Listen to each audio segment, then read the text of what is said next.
I got to fly in one of them in Germany. Laying down on the sliding board out the back door. Okay, it is Tuesday, September 16th, 2025. The Richland County Board of Commissioners are now in session. I'm Commissioner Vero, joined by Commissioner Banks. We have our senior clerk, Stacy Crawl. I have some guests that we always enjoy seeing. Amy Hoffman, energy consultant from Palmer Energy, Kirk Mazarek, executive vice president of Palmer Energy, and community favorite John Lights, the assistant director at CCAO. Carl Hunnell's partial upgrade. Hayden Gray is back. Hello, Hayden, from your trip. Our county administrator, Andrew Keller, and Josh Hicks, our maintenance superintendent. So today, we are here with Palmer to discuss the electrical aggregation contract. They recently put out an RFP. For all of us who are residents, the prices are just so lovely from where they were even 4 years ago, which I'm sure we'll discuss a little bit.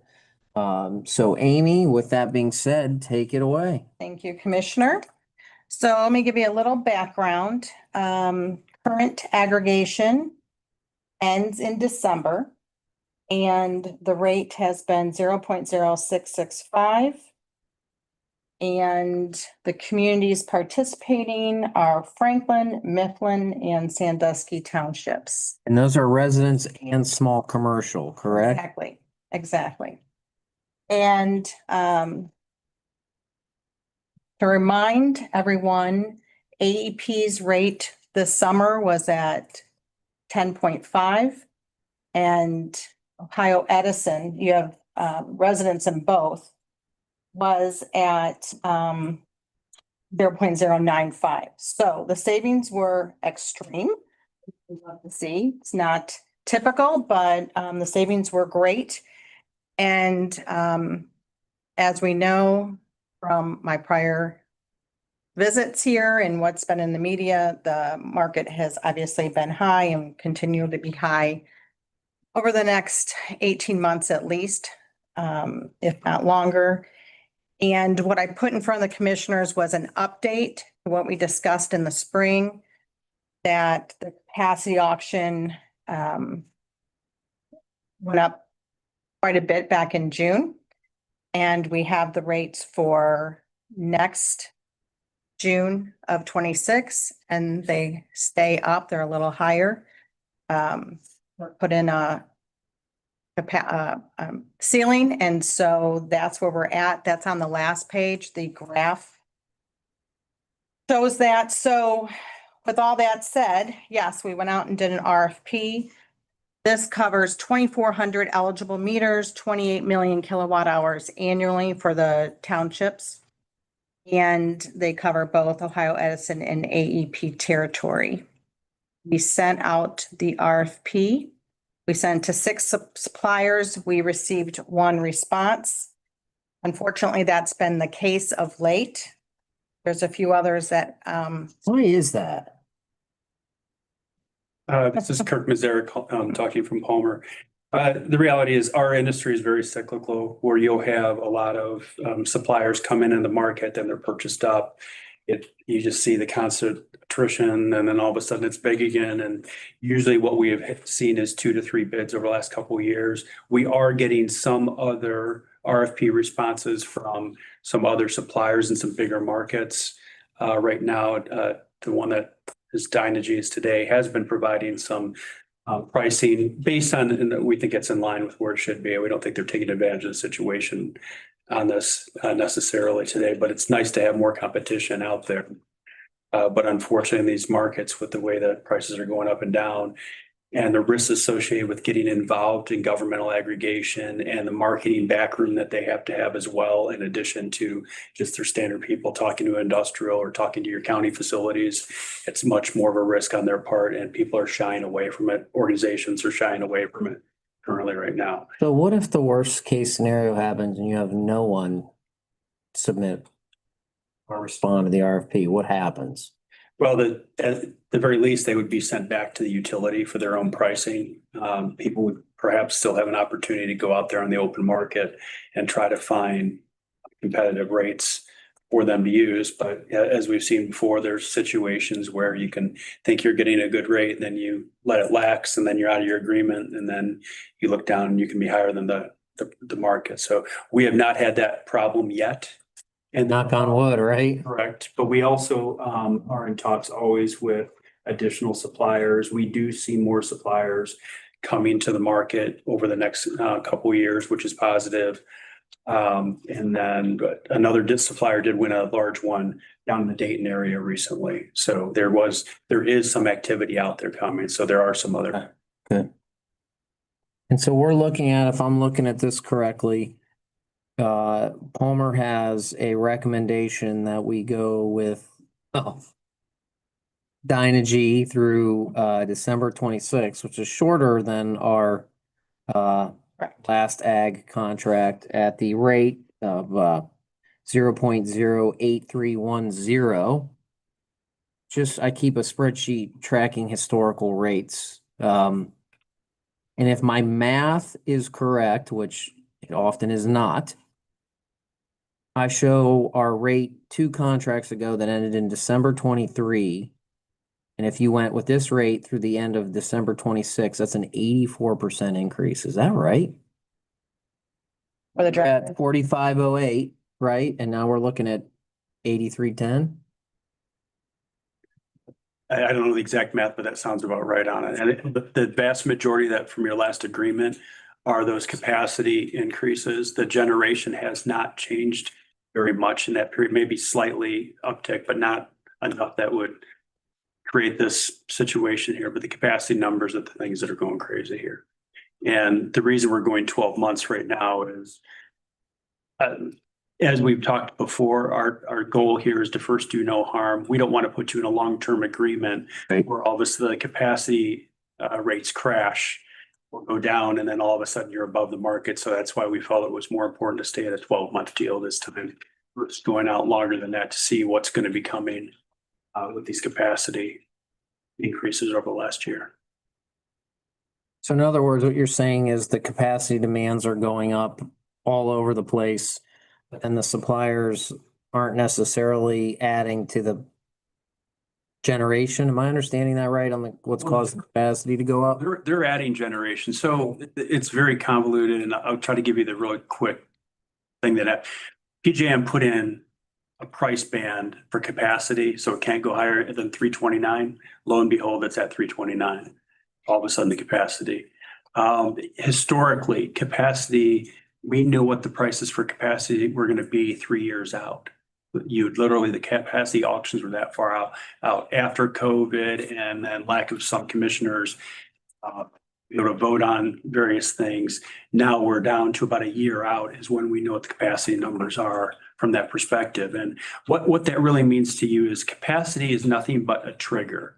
As the prices raise, that's a signal for the generators to go out and build additional generating assets in that area. And when it's lower, it's saying that we're plenty supplied, we don't need to do anything. Well, with the prices going up so quickly, and you only have a year, it takes longer than a year to build generation these days, obviously. Most of it's natural gas fired units, that sort of thing. So with that, the capacity numbers have gone up.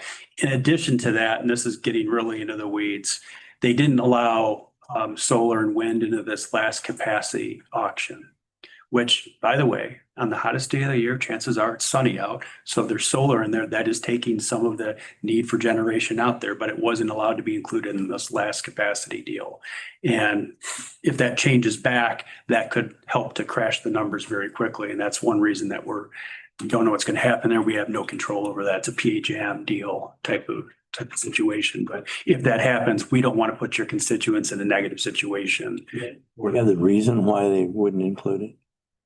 Well, they don't consider it standard power, power that base load generation, because if it's not sunny out, you're not having anything. If it's not windy out, you're not having any power. So they don't consider it base load generation. But during this last summer, in our hottest 5 days of the year, solar was kicking it, and there was not that need for the generation because of the solar that they kicked in, because there is a lot of solar, especially in the state of Ohio now, that is not being accounted for in those capacity auctions. Utilities clear as mud.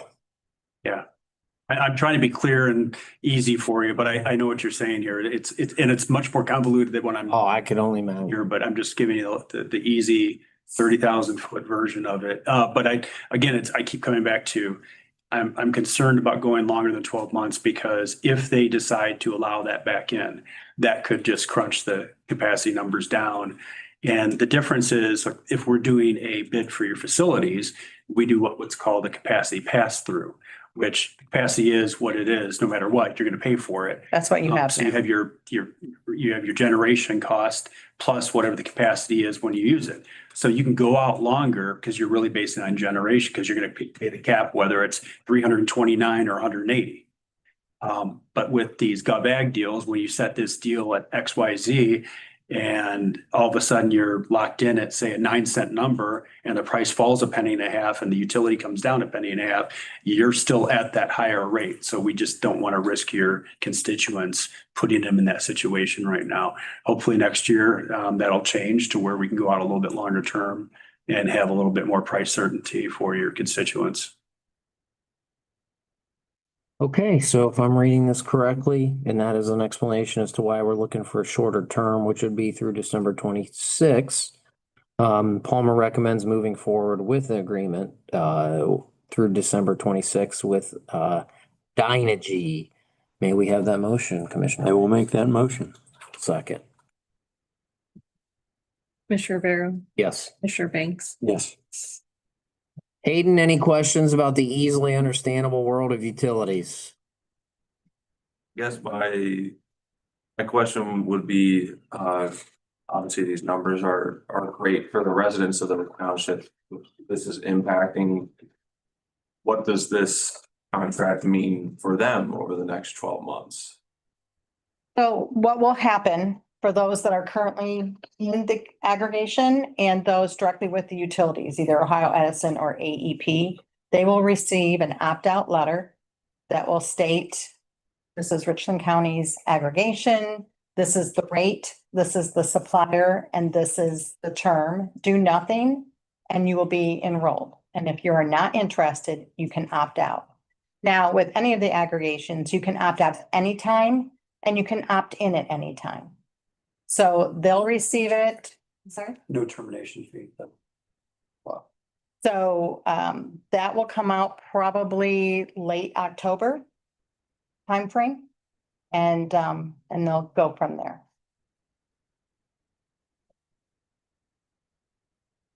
What is it currently paying? The A resident, yeah. 0.066. I have it. I Yeah. have it here. 665. 6650, that's correct. 0.06650. Going up to 8310. So again, if you recall, once the, I show that's a 24.66 to 83 is 24%. I think it'd be more than that. And this is where you have commissioners doing math, right? so once you're fine with the Dynegy contract, I sent it over on Friday. Once that's approved and good to go by the prosecutor or Andrew. We have that here. Okay, So now we do have the master agreement. And again, this is to provide electrical generation supply and related services by and between Richland County and Dynegy Energy Services. May we have that motion to enter into that agreement? I will make a motion, we go into that agreement. Second. so we're not signing a contract today. We have it on our, I was only reviewing the results of the RFP. That pricing was only good that day. The sample agreement was sent to be reviewed if there was any problems with the agreement. so do not, Do not sign. okay, well then I'll ask for a motion to withdraw. Withdrawal. Second. Then you'll do the agreement at some, today even. Well, not today. We'll do it probably, what's today? Tuesday? Possibly Thursday or next Tuesday. Okay. And I won't come back. We will refresh with Dynegy. rate will not change very much, shouldn't. And then that contract with everything included, the term, the price, I mean, the price is the biggest thing. And then we'll need a signature that day. Okay. Kirk, John, anything else? No, any questions for us? No, just can't thank you guys enough for coming today. Means a lot to us. And let's hope come December 26th, we'll get some cheaper rates. Okay. Thanks, y'all. Thank you for your time today. See you soon. Thank you. And if not at conference. Oh, yeah, just be there. And that's when Mr. Lights will have his retirement gala, right? Apparently. I'll reach out to you to see what. All right, Josh, you're up to spend some money here. Talk to us about carpeting at the APA. The original, well, with the lease, they factored in carpet for their space. Originally, we were gonna go with squares and that the carpet tiles, that quote came in at $62,000 roughly. To a lot of debate back and forth with their people in Columbus, we ended up going with a roll carpet. It's a cheaper option at $44,861. And Andrew, you had some conversation with the APA on this, correct? With the state. With the state, correct? Yes. Yes, and they have given the green light to proceed as we are splitting the cost with the state of Ohio. Correct. I wanted to get that in for the minutes. So Daryl, may we have a motion to approve? Yes, I will make a motion to buy some carpet. Second. Rivera, Yes. Commissioner Banks. Yes. All right, Josh, thank you very much.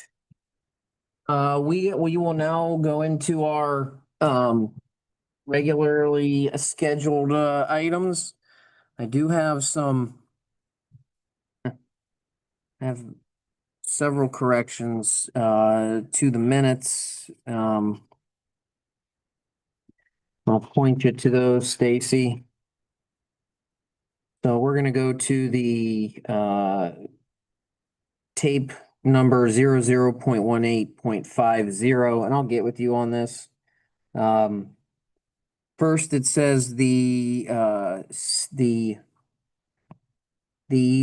are 11 townships who asked to be restricted, but there are also the unincorporated areas which we have no say over.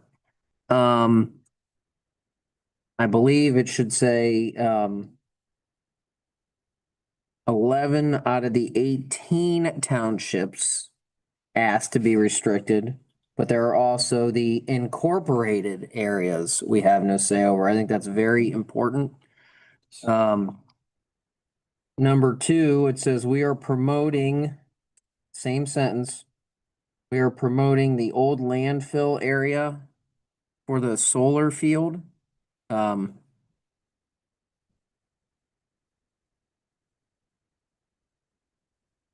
on a second. There's so many things here. Let's see here. I haven't left notes. Okay, I'll go over that. I want to skip that a second. Those are Heather's, so I, Right, so let's see here. Let's see. We are promoting the old landfill. Let's see. Okay, so that's that. Then we have down there, where it says Commissioner Vero has been in touch with Senator Romanchuk and Marilyn John about legislation to the changes. Prior to that, I did say that I respect the effort by the people circulating the petitions, and it is part of the democratic process. I think that's important to say. We respect the process. May not necessarily agree with the voting, so I want to add that sentence. Oh, then there's let's see here. There's a lot. want to not, well, that's okay, go. Yeah, you know what? Let's pull it and I'll go over my corrections with you. There's a lot there that needs fixed. Okay? So I'm gonna pull that. All right, motion to approve requisitions. So move. Second. Rivera, Yes. Commissioner Banks. Okay, next we have a total of 7 travel requests. We have 2 from Auto Title, 3 from Child Support, 2 from Job and Family Services. The Auto Title is for the Clerks Association District Meeting, Child Support's for training, and the JFS is for CFIS Conference, which is the Certified Financial Information System Conference. So those would be the requests.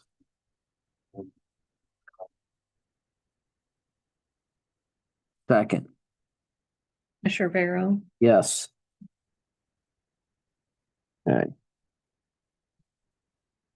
All right, now we have a request from the county auditor.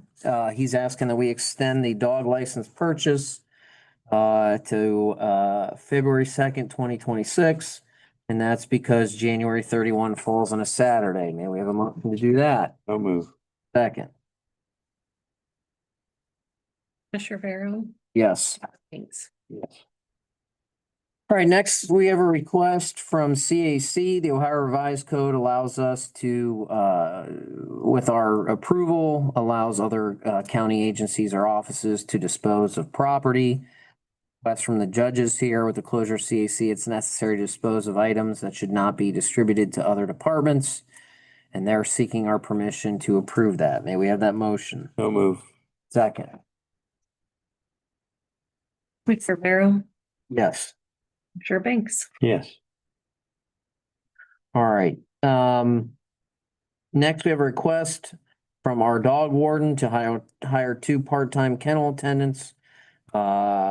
Effective 9/18 at $14.41 an hour. And Andrew, our probationary period's an hour, correct? An hour? Or 1 year or 1 hour, 1 year, 1 year. wow. Yeah. Yeah, that's a pretty short probationary period. May we have that emotion? Yes. Yes, for the year, not the hour.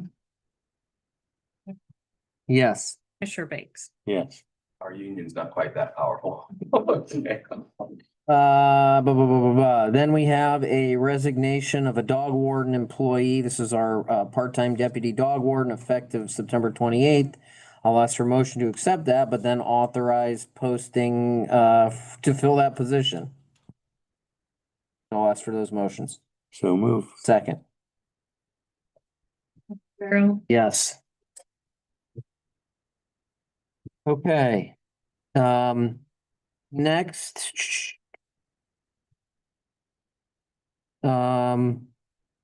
We have a request to approve a resolution authorizing the county to purchase in the ODOT cooperative agreement. May we have that motion? So move. Second, Barrow, yes. Commissioner Banks, Yes. Okay, that is all. That's a lot. We're gonna recess, come back at 10 o'clock, and I'll go over the minutes with Stacy. Yes.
The Roaring Twenties did.